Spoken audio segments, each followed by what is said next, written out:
Funding for this program was made possible by the Heinz Endowments. Thank you. Be with me forever. From Homewood and Larimer to the north side of Pittsburgh. Young African-American men and boys who live in heavily policed neighborhoods. I see cop cars with people over the hood of them. And they cope with more frequent national headlines and media images portraying black males as criminals. It happened in Ferguson, it happened in New York, it happened in California. It's going all over the country. Bad results, which come when there is an incident between the police and most typically a young African-American male. Yet these young Pittsburgh men will not be stifled. Express yourself in any way that you can, as long as it's a positive and not a negative, because we're already looked at being negative. They're not local celebrities, but they are a few of the brightest, most talented young people in our region. What about college? Definitely Ivy League. The next generation working against the odds to improve the portrayal and perception of African-American men and boys.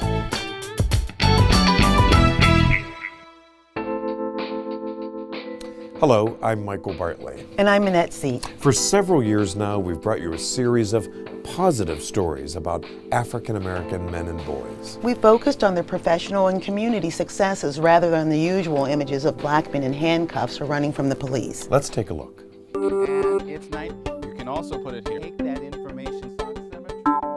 I definitely knew that medicine was the right path for me because I wanted to go back to my community and help people. So Mr. D came to the emergency department yesterday after pain and swelling in his lower back that persisted for 2 weeks. Newspaper columns. A column is an opportunity to write any darn thing that you want.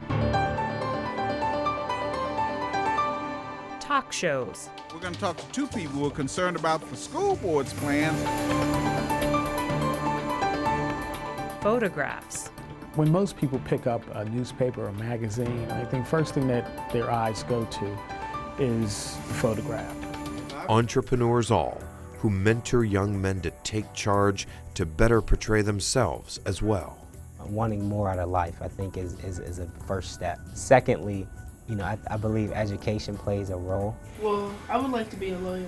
There are thousands of young men just like these 75 who are trying to figure out how to be the leaders of the next generation. And these guys are hungry. They're hungry for knowledge, they're hungry for help, and they are excited about taking their rightful places in American society. Those are great stories, but with the recent troubles in New York, Ferguson, and Baltimore, we realize there's a lot more work that needs to be done to improve the portrayal and perception of African-American men and boys. So, we first want you to meet a young man from the north side of Pittsburgh who recently met with the police to help build the trust. I loved it. I loved the sound. At 16 years old, Roman Ramsey embraces lots of what life has to offer, whether learning how to play the sax. You can enjoy learning it every time you pick it up. Or learning the art of judo. His grandfather encouraged him to do this. He said this will teach you self-control. Self-control, Roman says, is a way of survival in his north side Pittsburgh neighborhood called Perry Hilltop. Roman says he sees police activity daily. I feel as though I should just keep moving because the longer I stay there, the longer I become interested into the topic, and I don't want to be there because the cops are there for a reason that isn't usually good. But inside the Ramsey's corner row house, Feline Ramsey, a single mother and full-time nurse, raised 4 boys, insisting on nothing less than complete success. We helped you to seal it a little bit. You have a son who's a psychologist, another going into pharmacy. This young man who probably will get a scholarship for academics. How did you do this? Hard work. My mom, my dad, he's passed away now, but they helped me a lot. But keeping them focused, I always tell Roman, like I tell my older sons, that your high school, middle school, your report card is your paycheck. How you want your paycheck to look, you should think that as your report card. You bring home straight A's, you can go far. If you don't, you won't. So far, it's apparent Roman will go far. He has the highest grade point average and ranks #1 of the sophomore class at Perry Traditional Academy. 4.0? Yes. Honor student? Yes. High honor. High honor, sorry. I'm sorry. And you likely, they tell me, will go to an Ivy League school. I like to believe so. Has your mother influenced you? Greatly. How? She's one of the very many, but the strongest of what I've seen it so far. A single black woman raising 4 boys, none of them on the streets, none of them strung out on drugs, and all of them have a positive life ahead of them. That's amazing. Amazing given the generally negative public perception of young African American males. So that when they do have the interaction with police, that they don't just make it the end of their life. They survive. It's no wonder Feline Ramsey told Roman he had to attend this special assembly at his high school.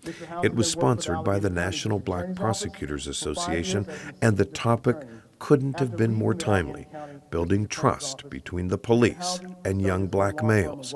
On the stage, prominent African American attorneys, judges, and law enforcement officials.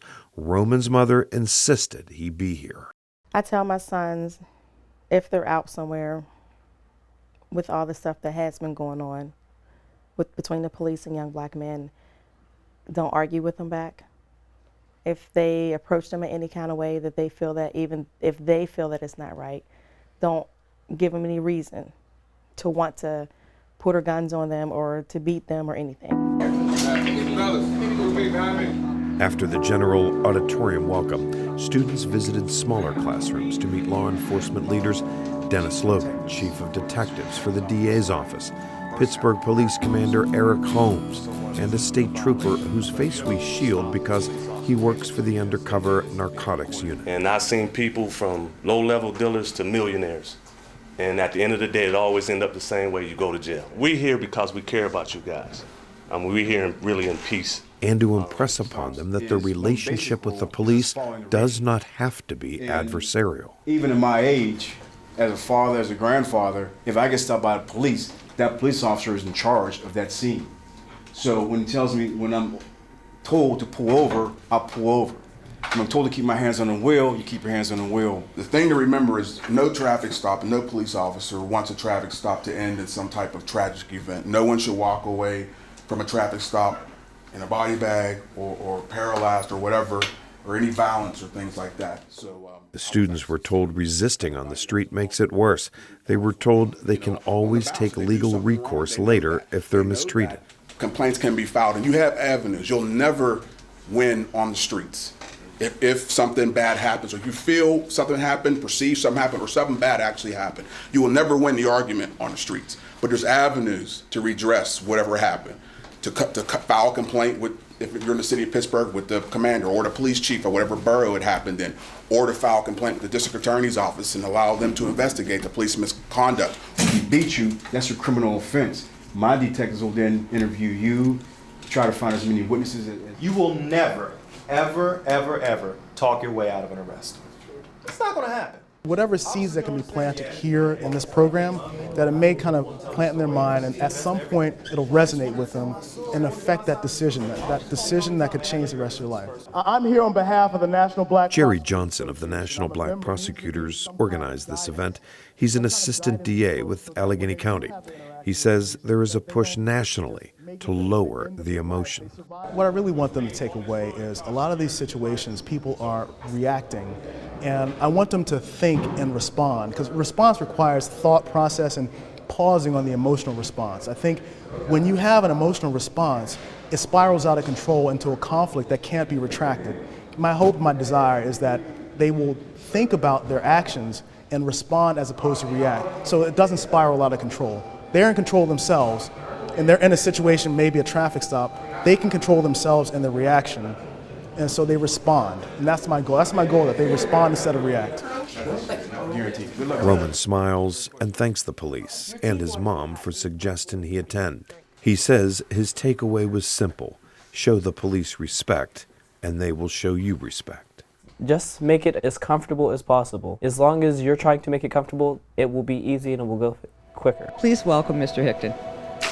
at John Minedeo Elementary School in Squirrel Hill. You have been hit with a lot of challenges that come from outside the schoolhouse. U.S. Attorney for the Western District of Pennsylvania, David Hickton, joined school officials to announce yet another initiative to keep city schools safe. He visits with kids, takes pictures with them, hugs their principal. Hickton and the others were all smiles, but his smile disappears when it comes to the tense and complicated subject of improving relations between the police and African-American men and boys. In this community, it all goes all the way back to Johnny Gamage. If you look at the celebrated incidents, certainly the Jordan Miles incident, and there have been other incidents here, but it's brought more into sharper focus. And it's getting a sharper focus, says Hickton, because Pittsburgh was chosen as one of 6 pilot cities by the Justice Department to achieve improved dialogue. To improve police and community trust.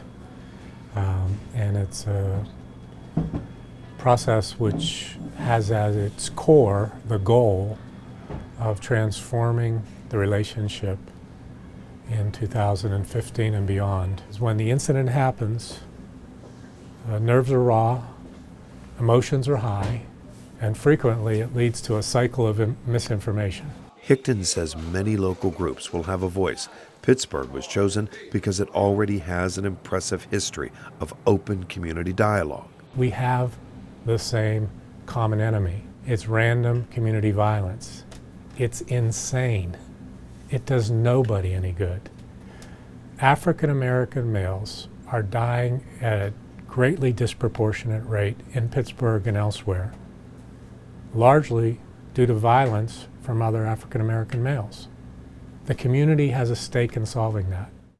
I told Hickton about the clear path to success that Roman Ramsey is on, yet his mother worries he could be victimized by the police. Of all the success in their life, she worries about how the police will treat him. What do you say to her? She should. Not because I'm being critical of the police, because the conversation she's going to have with her sons is different than the conversation I have with my 4 sons.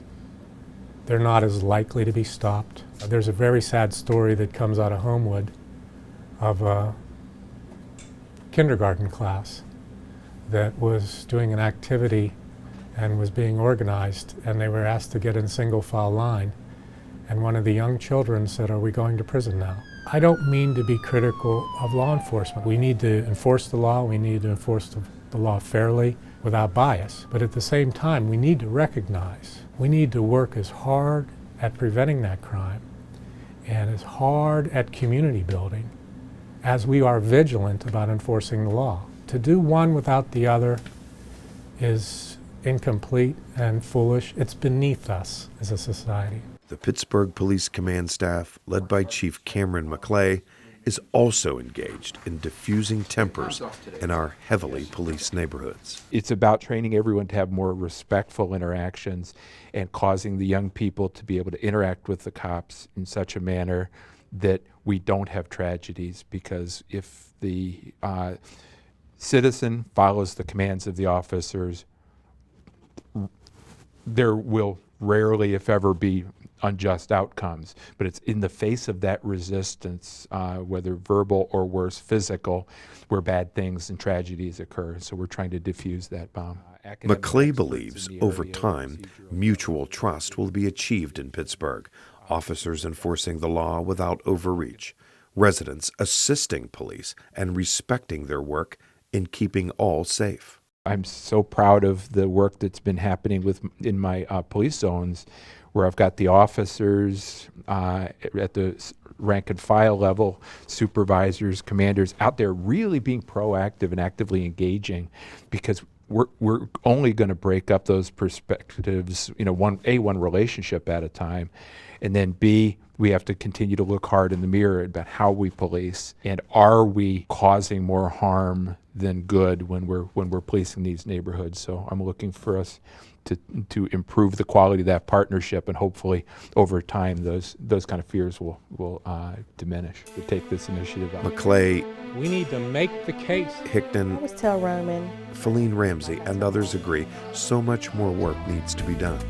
but they hope someday a 16-year-old like Roman Ramsey will be seen first as a hard-working scholar on his way to success, rather than how he and young black men are generally portrayed in media. Until then, some in this next generation of African American young men and boys are deciding themselves how they should be portrayed. Control the medium, control the message. It's a time-proven concept, one that's helped create countless negative images of African American men and boys. Fortunately, that concept works both ways. Men of color, both locally and nationally, are creating new narratives for the next generation. Here's a group of college-educated men that are thinking of a different kind of solution that can be a part of the conversation. For instance, in 2011, the Game Changers Project was established as a national fellowship program for emerging filmmakers of color, producing work in 6 cities, including Pittsburgh. This is Cheo Tyamba Taylor, founder and executive producer of the Game Changers Project. We're here in Oakland, California, in the wake of another night of protests against the non-indictment of Darren Wilson in the shooting death of Michael Brown in Ferguson. Every generation since the founding of this country, black men have come of age in the shadow of violent racist killings from Emmett Till to Michael Brown. As an activist storyteller, I am convinced the power to change this narrative is in our hands. Locally at One Hood Media, Jaziri X, Paradise Gray, and a group of media makers learned to disseminate their stories via social media. YouTube helped Jaziri's A Song for Trayvon reach a wider, more receptive audience. Adrenaline says he's making the citizens arrest. Trayvon looks at him vexed. I just walked to the store, nothing more, nothing less. Just steps from his home, he ignores his request. George grabs him. Trayvon swings and connects. One well-respected proponent of telling one's own story is Dr. Larry Davis, Dean of Social Work at the University of Pittsburgh. The most important thing that any group of people can do is to control the image of themselves. You want to show the world what you want them to see, how you look, how you behave. When someone controls your image of yourself, they control a very important part of you. And African Americans have not always had control of the image of themselves. I asked Dr. Davis if he thought the kind of positive stories we'd been producing had had an impact. It was black people who were told that black wasn't so beautiful, which is why you needed to counter. So even part of the civil rights movement was about that. It was not only changing the way white people responded to black people, but it was also about changing the way that black people responded to black people. So these images have this effect. It changes both groups, and both groups need to change. There's something interesting going on inside Westinghouse High School in Homewood. The staff and students of the YMCA's Lighthouse Project are changing their future with education, learning music, media, and more. James Brown brings it all together. My name is James Brown. I'm the Youth Development Director for the Homewood Brushwood YMCA. So the Lighthouse is our multimedia arts program at Westinghouse High School for high school teens, both at Westinghouse and around the East End. And by multimedia arts, we're talking about videography, music production, graphic design, arts that use technology. On this Thursday, Steeltown Entertainment's Jordan Taylor is pushing a deadline. So then there'll be music coming out of it, and that's the end. That's exactly 5 minutes long. So you guys have to put in music, B-roll, and lower thirds right now. I have to turn this in 1 hour. What do you want the kids in the program to walk away with? What are you trying to instill in them? And so what we're really trying to do is give young people a voice, but also address the digital divide and the achievement gap by giving young people the tools to express themselves and to also develop those kind of transferable job readiness skills like project management and that sort of thing. A good way to start off. I think it starts with kids getting comfortable telling their own story. You know, before we can talk about the media or talk about kind of what's going on in the world, we talk about what's going on with young people themselves. And so we really give kids an outlet to just tell their own story. Good, bad, struggles, successes, in an environment where there's no judgment. In 2012, Lighthouse Project students were invited to represent the Y at the International Youth Festival in Prague. Sean Moore was part of that team. My name is Sean Moore. I am a music engineer at the Lighthouse program in Westinghouse, Haskell. Growing up watching a lot of music videos, I just wanted to be the one behind the camera shooting all the music videos, making movies and things like that. So the video program really just spoke to me. So for our very first performance, I do believe that it's important to express yourself in any way that you can. We the people have to vote our priority. As long as it's a positive and not a negative, because we're already looked at being negative. So as long as it's a positive, I do feel like it's important to tell your own story. Marching to the beat of Raynard Lewis and Robert Thompson tell their story with words and music. Can you tell me how this project helps you express yourself as a young black man? It helps me with that, or allows me to do that, by just simply giving me a space to do my art and showing it out in the world. we must stay together. In the end, I'm my brother's keeper. So like, if I have something that I can pass on, that I definitely will, no questions. For most of our participants, the Lighthouse creates bright futures. That's what we do through our music, we do it through our videos, through all of our artwork, is really give the young people the platform so that they can be heard telling their own stories and not waiting for someone else to tell them. Michael Booker is a junior at Carnegie Mellon University, and he's writing a next-generation success story. His father, Michael Sr., is doing all he can to get him there. My name is Michael Booker Sr., live in Penn Hills. I was in the military for 34 years in the Air Force. My last tour was over in Iraq. I work for Port Authority. I've worked for them for 21 years now. I'm Assistant Director of Transportation in East Liberty Division. Life in Iraq was different. I didn't really shoot anybody, but I saw what happens afterwards. What do you think, LeBron from the East is going to come? No, I don't think that. Me and Michael, we spent a lot of time together, because he really took it hard when I got sent away, because we spent a lot of time together as he was growing up. Do you ever remember consciously thinking about being a young black man and how people saw you? I feel we're always being watched. We're always being watched to see what we're going to do. And as I rose in rank in the military and in my jobs, I knew that they were looking at me. They were always looking at me to see what I was going to do, see how I was going to handle the situation. And I've always been aware of that. And like I said, I've tried to teach Michael that too, as he was growing up. Did you ever have to have the talk with Michael Jr. about what he needs to do to navigate this world as a young black man? All the time. Even to this day, we talk about it. Because like I said, I want him to be aware that as good as he's doing, there are some people, he's still just an African American, he's just a black man. And he's got to be above anything that they throw at him. And he's got to do it in the right way. You know, he's got to, he's smart, he's intelligent, and he's got to show that. And like I told him, is it fair? No, it's not fair. But we have to be better. I'm good, man. I was fine. My name is Michael Booker Jr. I am a student at Carnegie Mellon. I am a son, a brother. I am very active, is what I would say. I am a writer. I am a fraternity brother. And I'm from Pittsburgh, and I definitely represent that everywhere I go. Michael Jr.'s room features a wall full of awards and achievements. During his middle and high school years, he transferred to Pittsburgh's prestigious Winchester Thurston School. It was tough. Really, my middle school years were tough. I think middle school is tough for everyone, but for me, it was, particularly tough. Just like trying to juggle, my friends from Penn Hills who, were going through very different experiences than I was. I don't think it was ever very, very blatant, about, oh, you're from Penn Hills specifically, but I think just maybe like the socioeconomic things that, you would never really talk about in middle school, but are definitely there, like over spring break, like everybody was going to go ski. I was coming right back to the house to, hang out and, read some books. So it was a very different experience, Do you remember an incident in your growing up years when you consciously thought, this is happening to me because I'm black? It's hard. It's definitely hard.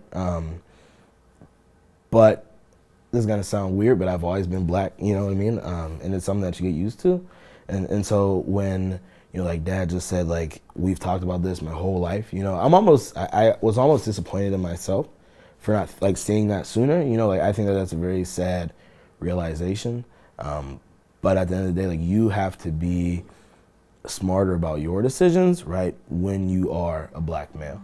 When Michael returns to CMU's campus next fall as a senior, he'll let the lessons he learned from his parents continue to guide him. I don't even know where to start, to be honest. I'm immensely grateful to my parents, more so, I think, than a lot of people. My parents have been there for me like every step of the way, and I cannot imagine being where I am today without them.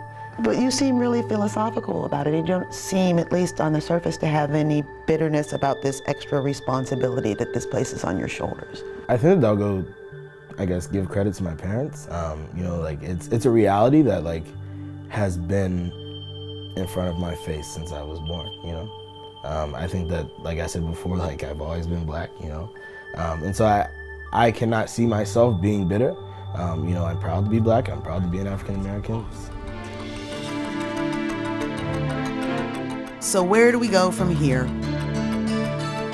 Whether it's finding a new way to get the police and community talking.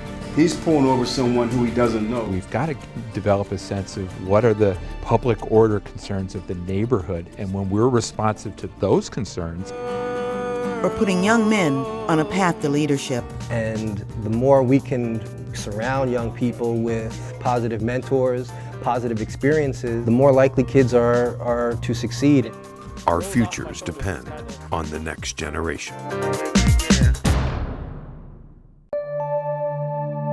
To watch this episode and others in the Portrayal and Perception series, go to WQED.org/portrayal.